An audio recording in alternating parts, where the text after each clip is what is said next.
Bonjour, dans cette seconde vidéo du chapitre 5, nous allons introduire la règle des 18 électrons et décrire la notion d'électron métallique et de configuration du métal dans le complexe.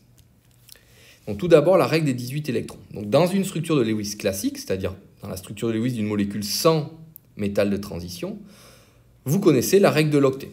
Donc, cette règle nous dit que les atomes de type carbone, azote, oxygène, fluor, les halogènes, cherchent toujours à acquérir la structure électronique du gaz rare le plus proche, et donc à s'entourer de 8 électrons de valence, puisque le gaz rare le plus proche a une structure électronique de type S2P6, donc 2 plus 6 égale 8.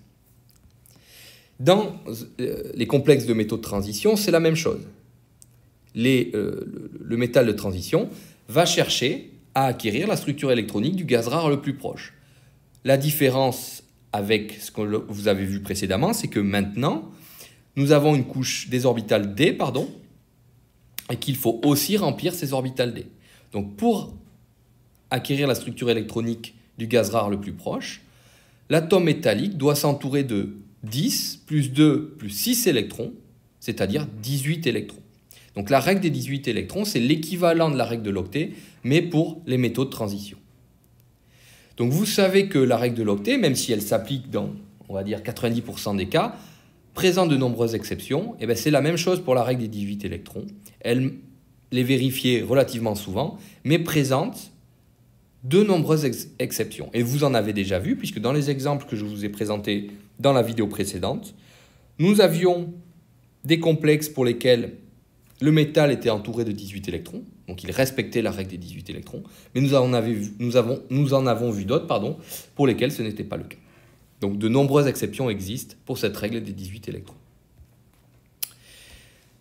J'introduis maintenant les notions d'électron métallique et de configuration du métal. On appellera les électrons métalliques dans le complexe les électrons qui appartiennent effectivement au centre métallique. Donc quand je dis appartiennent effectivement, c'est la même chose que vous aviez dans une structure de Lewis classique dans laquelle un doublet non liant appartenait totalement à l'atome qui le portait. Donc c'est la même chose ici pour les électrons métalliques. Ce sont les électrons qui appartiennent totalement au métal et qui ne sont pas partagés avec le ligand. Donc les ligands, qu'ils soient L ou X, sont toujours beaucoup plus électronégatifs que le métal. Donc on va toujours considérer que la paire d'électrons faisant la liaison métal-ligand appartient au ligand. Et donc il n'y a pas de partage ici, on est dans une liaison dite de coordination, et donc on considère que les électrons appartiennent au ligand.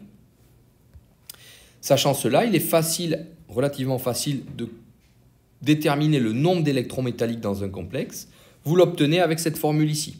Donc N, donc le nombre d'électrons métalliques, se calcule comme M moins X moins Q. Donc M, le nombre d'électrons de valence du métal isolé, moins le nombre de ligands de type X, moins la charge. Donc vous voyez ici que le nombre de ligands de type L n'apparaît pas. C'est normal, puisqu'un ligand de type L amène 2 électrons au complexe. Donc il amène 2 électrons, mais ces 2 électrons lui sont attribués dans le décompte électronique. Donc du point de vue du métal, c'est neutre. Au contraire, un ligand de type X lui amène 1 électron. Pour pouvoir faire la liaison, le métal amène également 1 électron, mais les 2 électrons sont attribués au ligand. Donc le métal, dans le décompte électronique, il a perdu 1 électron. Donc 1 électron métallique de moins, et bien sûr la charge à prendre en compte. Dans le complexe, donc, on parlera de configuration électronique du métal, et on notera cette configuration électronique D exposant N, où N est représente le nombre d'électrons métalliques. Donc dans un complexe, si on vous dit que dans un complexe, le métal est de configuration D8, ça veut dire que le métal a 8 électrons métalliques. Donc 8 électrons vraiment localisés sur le métal et non impliqués dans des liaisons métal-ligand. Enfin, on peut facilement calculer le degré d'oxydation du métal dans le complexe à partir de petit n, donc du nombre d'électrons métalliques, puisque le degré d'oxydation se calcule M comme M moins N. M, le nombre d'électrons dans l'atome isolé, moins le nombre d'électrons qu'il possède effectivement dans le complexe. Voici donc, comme précédemment, les mêmes exemples dans lesquels il faut maintenant calculer la configuration du métal, déterminer la configuration du métal et son degré d'oxydation. Donc pour le premier, ici, nous, petit n est égal donc, à m, donc le nombre d'électrons de valence du métal, de l'atome métallique isolé, donc c'est 8 ici pour le fer, moins le nombre de ligands x, 0, moins la charge, 0. Donc c'est égal à 8. Dans ce complexe, ici, le métal est de configuration D8. Son degré d'oxydation, 8 moins 8, c'est 0. Et comme précédemment, vous pouvez répéter le calcul pour l'ensemble des exemples que je vous donne.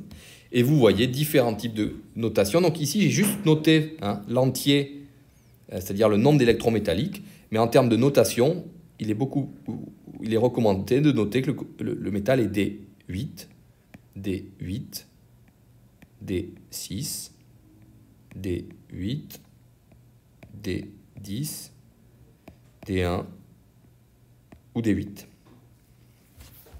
Et donc des degrés d'oxydation qui sont divers et variés. Donc voilà pour les deux derniers points sur le vocabulaire à utiliser et les notions nécessaires pour comprendre la structure électronique dans les complexes de métaux de transition.